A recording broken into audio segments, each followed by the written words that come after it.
नमस्कार, नीमच टुडे के खास कार्यक्रम शख्सियत में आपका स्वागत है। आज हमारे बीच एक ऐसी शख्सियत है जो लगातार पार्षद का 2 चुनाव जीतते आ रहे हैं और अब वे नीमच नगर पालिका में विपक्ष के नेता की भूमिका निभा रहे हैं। जी हाँ, एक कार्यकर्ता के रूप में उन्होंने राजनीति की शुरुआत की और नीमच में वे पिछड़ा वर्ग कांग्रेस के जिला अध्यक्ष बने हैं। आइए आपसे मिलाते हैं योगेश प्रजापति से। योगेश जी, आपका नीमच टुडे में स्वागत है। सबसे पहले तो आपको बहुत बहुत बधाई कि आप हाल ही में मतलब कल ही आदेश आया है कि आप जो नेता प्रतिपक्ष चुने गए। नेता प्रतिपक्ष की दौड़ में तो आप पिछली बार भी थे लेकिन नहीं बन पाए। इस बार आप चूंकि वरिष्ठ पार्षद हो और आपने नेता प्रतिपक्ष का पद मिला, बहुत देर से मिला, लेकिन कैसे ये पद हासिल किया? राकेश जी, संगठन में मैं छात्र राजनीति से कार्य कर रहा हूँ। मैं एनएसयूआई नीमच में छात्र राजनीति से शुरुआत करी, जिसमें एनएस जिला अध्यक्ष और प्रदेश सचिव एनएसयूआई के रहा, यूथ कांग्रेस में मैंने कार्य करा। उसके बाद ही मैं कई जगह प्रभारी रहा स्टूडेंट यूनियन के टाइम पे। हमने छात्र राजनीति के टाइम पे भी कई संघर्ष किया, कई बार बसें फोड़ी, कई मुकदमे भी हमारे दर्ज हुए। तो हम एक छोटे से परिवार से उठ के और कार्यकर्ता के रूप में पार्टी का कार्य करते थे और शहर में चाहे छात्रों की लड़ाई हो, युवाओं की लड़ाई हो या शहर की लड़ाई हो, बचपन से लड़ते आ रहे हैं। फिर कांग्रेस में भी कार्य करा। आज हम जिला कांग्रेस का मैं तीसरी बार महामंत्री हूँ। मैं पिछड़ा वर्ग प्रकोष्ठ का भी जिला अध्यक्ष हूँ। पार्टी में मैं कंटिन्यू कार्य कर रहा हूँ पिछले 20 सालों से और पार्टी में मुझे जब जो जवाबदारी दी तो मैंने निष्ठा से, ईमानदारी से उस कार्य को किया है और ईमानदारी से, निष्ठा से निभाने की वजह से ही कमलनाथ जी मध्य प्रदेश के जो हमारे पूर्व मुख्यमंत्री है और प्रदेश कांग्रेस के अध्यक्ष है, उन्होंने मुझे ये जिम्मेदारी दी है कि नीमच नगर पालिका में आपको विपक्ष की भूमिका निभानी है और जनहित में उज्ज्वल मुद्दे उठाने हैं। ऐसा जैसे कि आपका आदेश ऊपर से आया, पहले आदेश नीचे से चलता था, पार्षदों की रायशुमारी ली जाती थी, उन्हीं में से नेता प्रतिपक्ष चुना जाता था। बीच में पार्षदों की रायशुमारी भी चली। क्या पार्षदों का विश्वास आपको प्राप्त नहीं था जो आदेश ऊपर से आया? नहीं, कांग्रेस में जो कोई भी पद होता है तो नीचे से अनुशंसा होती है और रिकमेंड नीचे से करके और प्रदेश कांग्रेस अध्यक्ष जो है हमारे पूर्व मुख्यमंत्री, वहीं से आदेश निकलता है। हमारे चाहे वो पूर्व जिला कांग्रेस अध्यक्ष हो, उन्होंने भी मुझे देखा कि मैं 2 बार का पार्षद हूँ। वर्तमान जिला कांग्रेस अध्यक्ष उन्होंने देखा, प्रभारी मुजीब कुरैशी जी आए थे, उन्होंने भी पार्षदों से 1-to-1 चर्चा करी थी और 1-to-1 चर्चा करने के बाद में जो निष्कर्ष निकाला था उसमें ये था कि मेरे साथ बहुमत तो था ही, उसके अलावा सीनियरिटी के आधार पर मैं एकमात्र व्यक्ति हूँ जो पुरुष पार्षद होने के साथ साथ मैं दूसरी बार पार्षद था। अच्छा। और पूर्व में भी मैंने विपक्ष की भूमिका निभाई थी और इस वजह से ही मुझे पार्टी ने ये जवाबदारी दी है कि आप 2 बार के पार्षद होने के साथ साथ सीनियर पार्षद हो और आपको जिम्मेदारी निभाने का दायित्व दिया जाता है। और भी पार्षद इस दौड़ में थे? देखो, पार्टी में कई लोग कार्य करते हैं और सब की इच्छा, जब पार्टी में कोई काम करता तो उनकी इच्छा होती है कि हमें भी जिम्मेदारी मिले। तो थे मेरे साथी लोग ही थे एक आध, लेकिन पार्टी में जब तक दावेदारी रहती है, जब तक प्रदेश कांग्रेस के संगठन उसको दायित्व नहीं देता है। हमारे प्रदेश कांग्रेस संगठन ने नीमच की अनुशंसा, हमारे प्रभारी मुजीब कुरैशी जी की अनुशंसा, हमारे सज्जन वर्मा जी की अनुशंसा और राजीव सिंह जी की अनुशंसा के बाद जो है कमलनाथ जी ने निर्देश दिया था कि इनको पत्र जारी किया जाए। तो इसके लिए नीचे से ही पूरी प्रक्रिया चली है। उसके बाद एक महत्वपूर्ण जवाबदारी आपके पास ये आ गई कि आपके 14 ही पार्षदों को एकजुट रखना। नेता प्रतिपक्ष तो बन गए, लेकिन नगर पालिका में देखा गया है कि अक्सर पार्षद दल बदल लेते हैं। प्रस्ताव के मुद्दे पर या कोई एजेंडा आया, उसमें कई प्रस्ताव ऐसे रहते हैं जिन पर सहमति और असहमति जब ली जाती है या वोटिंग होती है तो उसमें कई लोग अपनी पार्टी के साथ नहीं देते हैं। और कांग्रेस में तो चूंकि अध्यक्ष ही दगाबाजी से बना है, कांग्रेस में जो दगाबाजी का पार्षद इधर से उधर गए, वो कांग्रेस का अध्यक्ष बनने के बजाय बीजेपी का अध्यक्ष बन गया। तो ऐसी स्थिति में आप पार्षदों को कंट्रोल कैसे करोगे, कैसे उनको एकजुट रखोगे? देखिए, जो जिम्मेदारी दी है मैं पूरी कोशिश करूंगा कि पार्षदों को अपने साथ लेकर और एकजुटता से हम विपक्ष की भूमिका निभाएं और हमारे ऊपर वॉच करने के लिए हमारा जिला कांग्रेस का एक संगठन है जो प्रदेश कांग्रेस को समय समय पर जो नीति प्रक्रिया होती है वो बताते हैं। अगर कोई भी पार्षद संगठन के विरुद्ध कार्य करता है तो इसकी जानकारी ऊपर तक जाती है। इसको वो किसी भी पार्षद को, चाहे वो मैं ही क्यों ना हूँ, इस बात का ध्यान रखना चाहिए कि कभी भी हम जो कर रहे हैं, हमारे पीछे जो आईना है वो आईना हमेशा हमें देखता रहता है, इसलिए हमें बिल्कुल इस बात की चिंता नहीं है। और रही बात के एकजुट रखने के साथ साथ उनसे हमारा एकजुट रखने का उद्देश्य मात्र ये है कि नीमच में जनहित के मुद्दे उठाएं और जनता की सेवा करें। जी जी। नगर पालिका अध्यक्ष के चुने जाने के बाद से आप लगातार आक्रामक हो रहे हैं। आप पर आरोप लगते हैं कि आप शहर विकास को लेकर नगर पालिका परिषद में साथ नहीं देते हैं। और आपकी छवि एक शहर विकास पार्षद की भी, शहर विकास विरोधी पार्षद की भी बनी हुई है, तो क्या ये छवि आगे भी बनी रहेगी? सबसे पहले तो मैं बता दूं कि कांग्रेस के पार्षद ने कभी भी शहर विकास में रोड़ा नहीं बने हैं। आप हमारी पूर्व की कांग्रेस की परिषद जो 10 साल 15 साल तक कंटिन्यू रही थी, उस टाइम का इतिहास अगर देखेंगे तो विपक्ष के बीजेपी के जो पार्षद थे वो परिषद को चलने ही देते थे, और हमारे नगर पालिका अध्यक्ष को 3-3 4-4 दिन तक परिषद को डिसॉल्व करके वापस आगे बढ़ानी पड़ती थी। तो इस तरह के विरोध हम वर्तमान में ये स्थिति है कि अभी जो आपकी तीसरी परिषद हुई है, हमने लगभग उसमें से 24 प्रस्ताव जो थे सर्वसम्मति से पास किए। हमने कई विकास में रोड़ा नहीं रखा, सर्वसम्मति जिसमें बनी उसमें विकास में हमने साथ दिया और 14 पार्षदों ने उसका समर्थन किया। लेकिन कुछ एक दो प्रस्ताव ऐसे थे जिसमें हमें लगता है कि वो जनहित के नहीं है, वो कहीं ना कहीं पार्टी को फायदा पहुंचाने के लिए, भारतीय जनता पार्टी को फायदा पहुंचाने वाले प्रस्ताव है या निजी किसी के प्रस्ताव है, तो उस पर हमारा विरोध करना और उसकी लड़ाई लड़ना हमारा निजी दायित्व बनता है और निजी दायित्व निभाते हैं। जी, तो ये आने वाला समय बड़ा चुनौती भरा है। नगर पालिका में बहुमत वाली परिषद बीजेपी की है, नगर पालिका अध्यक्ष बीजेपी के हैं, आपके कई कांग्रेस पार्षदों ने उन्हें अध्यक्ष बनाया है, तो ऐसे में आप अपनी बात कैसे रखेंगे, कैसे अपने वार्डों में और अपने कांग्रेस पार्षदों के वार्डों में विकास कार्य कराएंगे? देखिए, कांग्रेस के पार्षद विकास करना है, विकास जो है ना, अगर कोई भी नेता हो, कोई भी अध्यक्ष हो, अगर विकास में अगर किसी भी दलगत राजनीति करता है तो वो घोर निंदा और शर्मनाक बात है। किसी भी अध्यक्ष को वार्ड विकास के मामले में इस तरह नहीं सोचना चाहिए, क्योंकि वार्ड में जो मतदाता होते हैं 5000 मतदाता है, तो उसमें लगभग 2000-2500 दोनों पार्टी के होते हैं, तो इसलिए कभी भी ऐसी सोच रख के विकास नहीं करना चाहिए। और ये दबावपूर्ण राजनीति जो नगर पालिका अध्यक्ष करे तो ये वास्तविकता में शर्मनाक है, ऐसा नहीं करना चाहिए। रही बात विकास की, तो कांग्रेस के पार्षदों का 14 का बहुमत है, हम हर विकास के लिए साथ है, लेकिन हमारे वार्डों के विकास के लिए जो लड़ाई नीचे से लेके ऊपर तक होगी, चाहे हमें धरना आंदोलन, नगर पालिका घेराव, किसी भी स्तर पर जाना पड़े, हम वार्ड विकास के लिए कांग्रेस के 14 ही पार्षदों का विकास करेंगे, 14 ही कांग्रेस के पार्षदों के वार्डों का विकास करेंगे।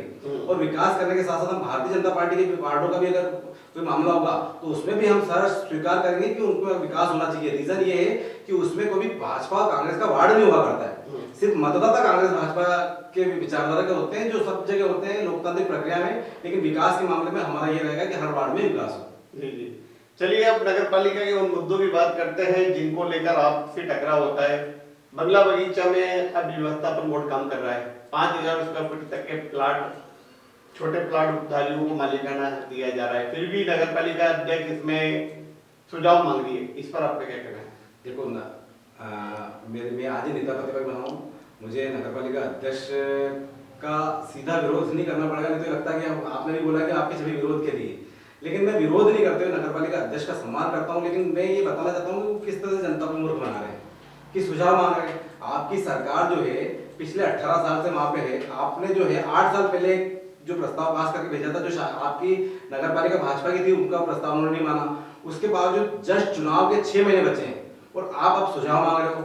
सुझाव मांग के आप जनता को सिर्फ बरगला रहे हो, आने वाले विधानसभा में आप जनता को मूर्ख बना रहे हो। वास्तविकता में होना जाना कुछ भी नहीं है, आपसे जनता को के साथ धोखा कर रहे हो, जो कि जो व्यवस्थापन बोर्ड काम कर रहा है वो ठीक ढंग से काम बिल्कुल गलत कर रहा है। व्यवस्थापन बोर्ड जो है एक तरह का नगर पालिका अधिकारियों, जनप्रतिनिधियों के लिए सोने का अंडा देने वाली मुर्गी का काम कर रहा है। छोटे तबके के लोगों से लेकर बड़े लोगों तक रोज वहां पे वसूली की जाती है और 1-1 लाख रुपए, 50-50 हजार रुपए, 2-2 लाख रुपए, और बड़े जो मामले होते हैं उसमें 15-15 लाख रुपए की वसूली की जाती है। और अवैध वसूली की तरह किसका व्यवस्थापन करना है, किसका नहीं करना है, मतलब हर प्लाट में हर मुखड़ के नाम पे पैसा लिया जा रहा है। हाँ, और इसमें वहां पे एक टीम बैठी हुई है जो नगर पालिका से गई हुई है और उसमें कहीं ना कहीं जनप्रतिनिधियों का संरक्षण है, इस कारण वो लोग कर रहे हैं और इससे जनता को दुखी है। तो ये आपका जैसे लोग आते हैं जिन्होंने ये कहा कि हमसे पैसा लिया है। आप बताइए कि जब वो व्यवस्थापन लागू किया था उस टाइम ये था ही नहीं कि ना उसमें लिंक रजिस्ट्री मांगी जाएगी, लेकिन यहाँ पे लिंक रजिस्ट्री के नाम से अवैध वसूली की जा रही है। जिनकी लिंक रजिस्ट्री नहीं है उनके भी, अगर लिंक रजिस्ट्री नहीं है तो व्यवस्थापन भी होना चाहिए, उनका भी व्यवस्थापन हो रहा है। तो वो यही तो कह रहा हूँ, 2 रूप अपनाए जा रहे हैं, किसी का लिंक रजिस्ट्री मानी जा रही है और जो ऊंची पहुंच वाला है या फिर जो जनप्रतिनिधि इसके रिश्तेदार है या संरक्षण मिला हुआ है उनकी बिना उसके करी जा रही है। तो 2 रूप चल रहे हैं नगर पालिका में। और ये आपका मतलब सीधा आरोप है कि व्यवस्थापन बोर्ड भ्रष्टाचार का अड्डा बना है।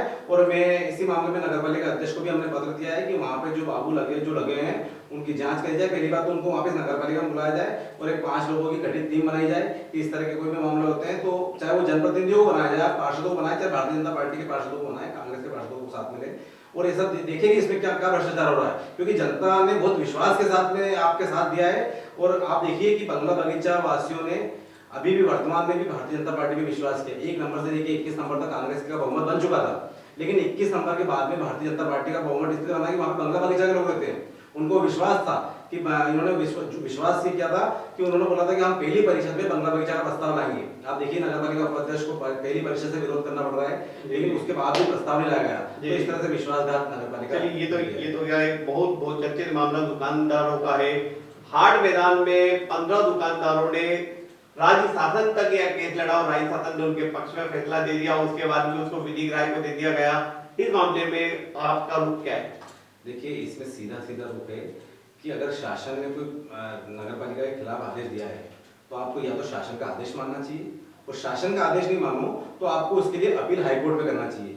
शासन के आदेश के बावजूद आपको विधिक राय लेना, ये कहाँ का मतलब, ये पार्षदों का अपमान है, ये परिषद का अपमान है। परिषद से बड़ा कोई कहीं ना कहीं दुकानदारी हो रही है, दुकानदारी पे दुकानदारी। कुछ लोग इसमें लगे हुए हैं भारतीय जनता पार्टी के, जो उनसे चौथ वसूली के नाम से उनको बोला जा रहा है कि आप ये पैसा दोगे तो हम 19 दुकानों को पास कर देंगे, अन्यथा हम जो है आपको मतलब उसको रोक देंगे।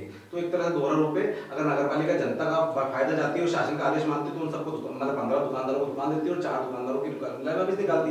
और अगर आपको शासन का आदेश नहीं मानना था तो आपको हाईकोर्ट जाना था, लेकिन आपने दोनों नहीं करके विधिक राय मांगा, मतलब आपने पार्षदों का अपमान किया। चलिए अब हम बात करते हैं 34-36 के प्लाट भूखंडोरी। वो भी एक नगर पालिका में भ्रष्टाचार का बड़ा दाग है, धब्बा है। और उस मामले में भी अभी कई प्लाट ऐसे हैं जो अवैध भूखंड की श्रेणी में आ रहे हैं, लेकिन जिन्होंने बेचा, जिन्होंने खरीदा, वो तो सब बाहर निकल गए, तीसरे लोग उसमें फंसे हुए। इस मामले में आपका क्या रुख है? देखिए उस टाइम जो जिनको प्लाट आवंटित किए थे वो अधिकतर भारतीय जनता पार्टी के जनप्रतिनिधि या उनके रिश्तेदार थे। जिस टाइम भी ये प्लाट आवंटित किया था लगभग 18 साल के आसपास होना है।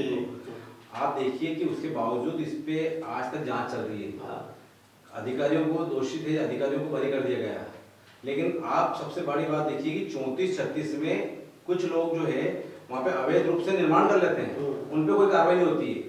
छोटे लोग मतलब एक तरह से अवैध वसूली का अड्डा बना रखा है, जबकि शासन स्तर पर इस मामले की जांच होना चाहिए। और जो बड़े भूखंड है, चाहे 5000 हो 3000 हो, उनको शासन को अधिग्रहण करना चाहिए। जो भी भूखंड अभी पड़े हैं वो कहीं ना कहीं भारतीय जनता पार्टी पिछले 20 साल 30 साल में नगर पालिका ने कोई शासकीय कॉलोनी नहीं काटी। नीमच में जमीन की कमी नहीं है, भरपूर जमीन है। कैंटोनमेंट एरिया होने से बंगले के बंगले, बगीचे के बगीचे और खेत के खेत खाली पड़े हैं। उसके बावजूद भी 20 साल से चाहे कांग्रेस की नगर पालिका रही, बीजेपी की नगर पालिका रही, लेकिन गरीबों के लिए कभी कोई प्लाट योजना नहीं लेकर आए। इस मामले में आपका क्या कहना है? मेरा सीधा सीधा ये कहना है कि दिग्विजय सिंह जी के टाइम पे गरीबों को पट्टे आवंटित हुए थे। हाँ, वो तो अधिकारों कर लिया तो पट्टे देना पड़े थे। नहीं, लेकिन एक नई आवासीय योजना की बात कर रहा हूँ। आवासीय योजना के लिए बताऊं, उस टाइम राजीव गांधी आवासीय योजना पास हुई थी, उसका पैसा तक मीनाक्षी नटराजन जी ने भी जो केंद्र से भेजा था। तो लेकिन जैसे ही क्या हुआ कि सरकार चेंज हुई और नगर पालिका में भाजपा की आ गई, तो उस टाइम वो पैसा लैप्स हो गया और शासन के पास नहीं, लेकिन ये है कि नगर पालिका के पास अभी इतनी लंबी चौड़ी जमीनें पड़ी हैं। पूरे क्या आवासीय योजना का प्रस्ताव आप लाएंगे कि यहाँ पे गरीब लोगों के लिए एक आवासीय योजना बने?